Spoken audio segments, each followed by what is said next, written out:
spotlight you. Okay, great. Okay. All right. Hi, everyone. Welcome, Ateed. We are so excited today to be talking with Taryn Williams. Taryn was named ASI's Women of the Year and is currently a senior at Cal State Long Beach.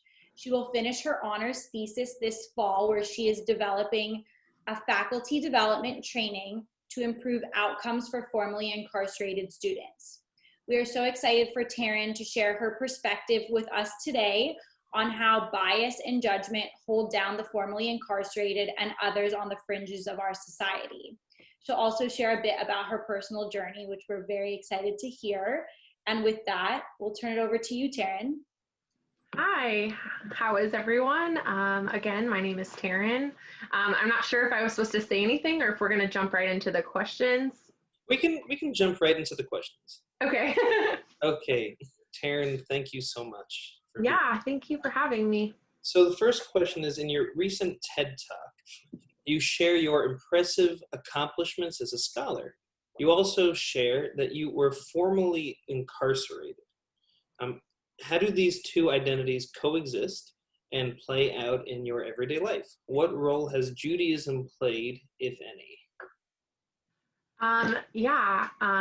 It's interesting. I've had plenty of time to reflect on the duality of my story in the last several years.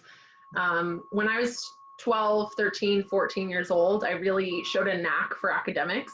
I performed well in school. I competed in academic decathlons. I auditioned for Teen Jeopardy. Like, I'm sure a lot of people thought that like I was gifted, whatever that means. But what people didn't know and that I didn't fully understand, and I certainly didn't share with others, was that my mother had just taken her own life. And so internally, like, I just started to deteriorate. I lost all hope for the future. And I started to partake in some pretty self-destructive behaviors. Outwardly though, right, I'm this like star student. I'm in the National Honor Society, the California Scholarship Federation. I'm in the orchestra and the dance team. I got good grades with minimal effort. I was a scholar, if you will. And no one really thought to ask me what was going on with me and how was I feeling and how was I processing the abuse that I had suffered as a child, or transitioning out of foster care, or losing my mother. And so people couldn't really see it because I was nice and shiny from the outside. Fast forward through like a really tumultuous path of homelessness and drug addiction and incarceration, you find me at this opposite end of the spectrum. And suddenly I've got all these labels attached to me, that I'm lazy, that I'm a heroin addict, that I'm an ex-convict, that I'm a waste of potential. I think that was the one I heard the most often. And all of the good and beautiful things that people had said about me were suddenly void. And that's where I met a crossroads, right? Was I full of potential, or was I a waste of potential? And I really had to decide that for myself. The Torah describes the duality of human nature, that we're largely ruled by nature, but we also have this unique ability to use our will and our intelligence to change our own lives. And God gives me the opportunity to say how I want this story to end. And for me, it's me that's getting in the way. And it took every fiber of my being to convince myself that I was worthy of success and that I was worthy of happiness, and that essentially that I had earned my seat at the table.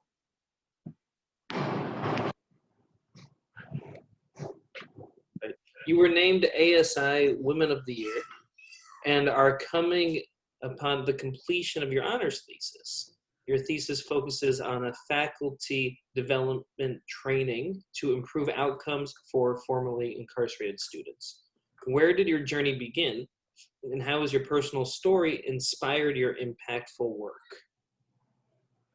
Great question.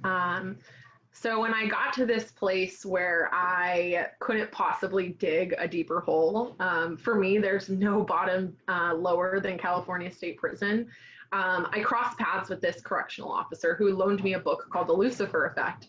And this book explains how good people turn evil using the famous Stanford prison experiments as a case study. there's an idea that's found in this text that really fundamentally changed the trajectory of my life. The author says that there are no bad apples, that there's only bad barrels. And he argues that if you put people in bad barrels, that soon enough they'll become bad apples. And when I read this, like immense amount of guilt and shame slipped away from me, right? Like melting ice. I, with a snap of a finger, like no longer felt inherently bad, right? And Judaism confirms this, right? Like we each have a divine spark in each of us, right? We've got this connection to God. And if Hashem made me in his divine image and designed every part of who I am, and in fact placed me on this very path that would shape and mold me into who I was meant to be, then who am I to say that he's wrong? It's like, excuse me, God, yeah, Taryn here. I just want to let you know you made a mistake. And yeah, I know you had this mission and purpose for me, but I'm going to pack my bag and I'm going to go the other way.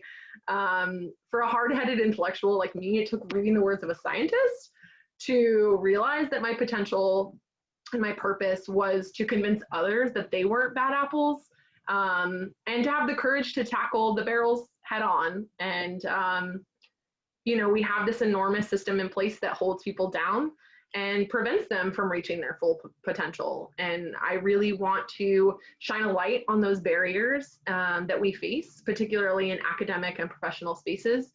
My goal is to break the barrel apart so society will see a bunch of shiny apples. How does society's bias and judgment hold down the formerly incarcerated and others on the fringe of society? What can we do, you know, besides your excellent faculty development training program? But what can we do to combat this? So in my TEDx, I talk a lot about how opinions about people, this implicit bias that's so unconscious and so ingrained in us, affects how they are treated, right? And so if you believe, like in my case, if you believe that people with tattoos are somehow less intelligent, and you're judging my presentation in an academic conference, that chances are, no matter how great you think my research is, you're going to say that someone else's is better. And people often feel that those who have been to prison are destined to be lifelong criminals and drug addicts, and that they're not likely to change. They just don't have the willpower or the wherewithal to be successful. And all it takes is trying to approach them with compassion and understanding. If you ask yourself, like, why do they do what they do? And what situations have they been through that have led them to be at that point in their life? And what systems in place are actively working against their success? When we come from a place of loving kindness, we'll be amazed at the results. Like, give yourself the opportunity to allow people to surprise you, I think would be my biggest advice. Well, that's very powerful, going into Yom Kippur and thinking about how we're going to reach out to others and let them in. How do you personally deal with these kinds of misconceptions? This is something that is a struggle every day, and not just for me, obviously, for everyone. How do we convince others that we're not who they think we are? Sometimes my fear of the misconception is bigger and louder in my head than the actual perceptions are. They can change how I behave, right? We as humans crave approval and love. And if I think I know the thing that's going to turn you away, then I'm going to try my best to hide that part of me. As I mentioned earlier, my kids go to a Chabad school, and every day when I pick them up, I put on a sweater. Why? To cover up my tattoos, because I'm afraid of being judged. I have no reason to believe that they'll shun me. Some of my best friends are parents and employees at the school. My children are doted after, and to be honest, I'm Facebook friends with many of them anyway, so surely they know that I have these tattooed sleeves.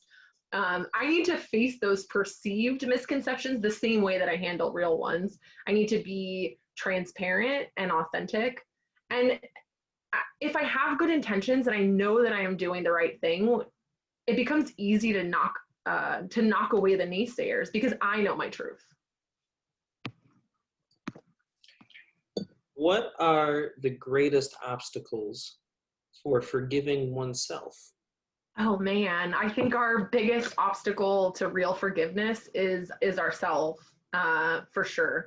In the case of harm done to others, often the person has accepted our apology, yet the guilt and the shame of having done the wrong can continue to erode the relationship, right?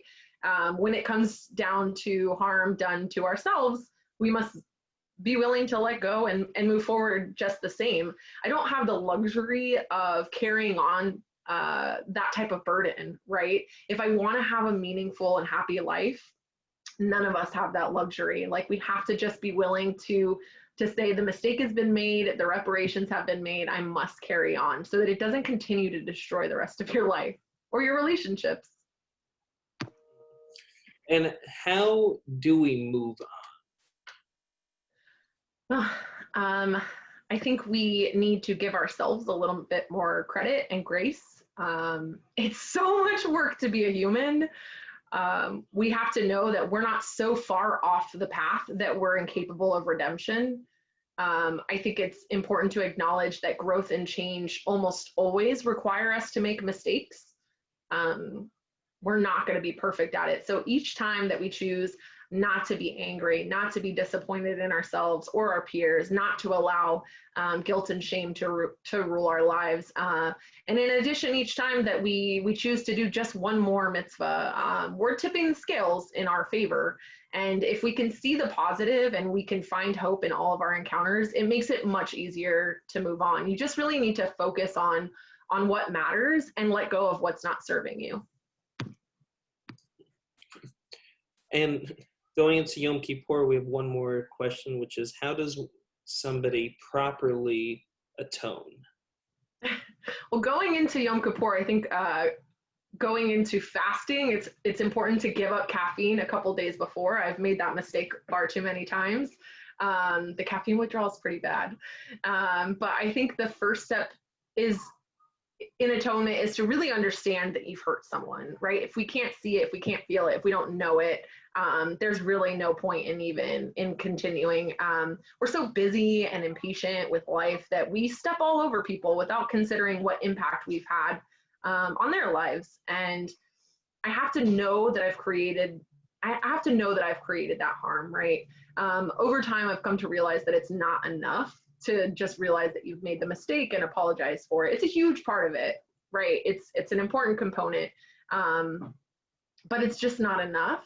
I've had to atone for a lot of stuff in my lifetime, so I feel like a bit of an expert in this department. It's very easy for me to see where I've been wrong, right? It's a little bit harder to face those errors straight on and ask people for forgiveness. The real key to my restoration is always being willing to amend the behavior. I must do everything in my power to make sure that I don't continue to cause the same harm. And that's what I've been doing for the last 7 years. I wake up every morning and I ask myself, what can I do to enrich the lives of those around me? What can I do to take care of myself and my family? What can I do to uplift someone in their time of need? And in this process of trying not to cause harm, I've received a gift of new beginning, right? I literally have been handed a new life. And that's the cool thing about Judaism, is that we have a chance to do this every single year. We have an opportunity to realign ourselves with that divine spark and rewrite our own futures. Taryn, thank you so much. You're so welcome.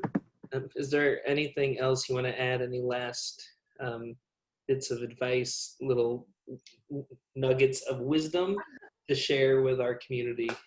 I think that just in general, a lot of the stuff that I mentioned, like when you're feeling frustrated or you're feeling like you're not getting something that you want or you deserve, or you feel like you're going to lose something that you earned, it's really important to really analyze all the circumstances, right? Like, look at the facts and look at the people that are around you and really offer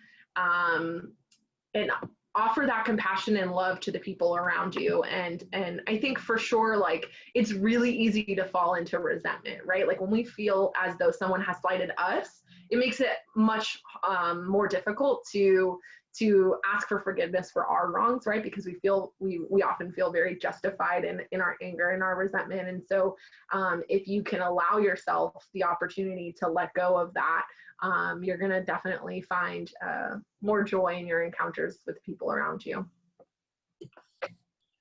Thank you so much, Taryn. You're welcome.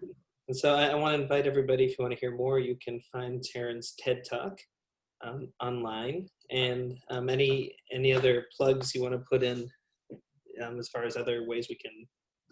You can definitely find me on LinkedIn. I'm a business student, so that's probably my #1 platform. I'm on all the social media. You can find me at Taryn Williams. Yeah, thank you.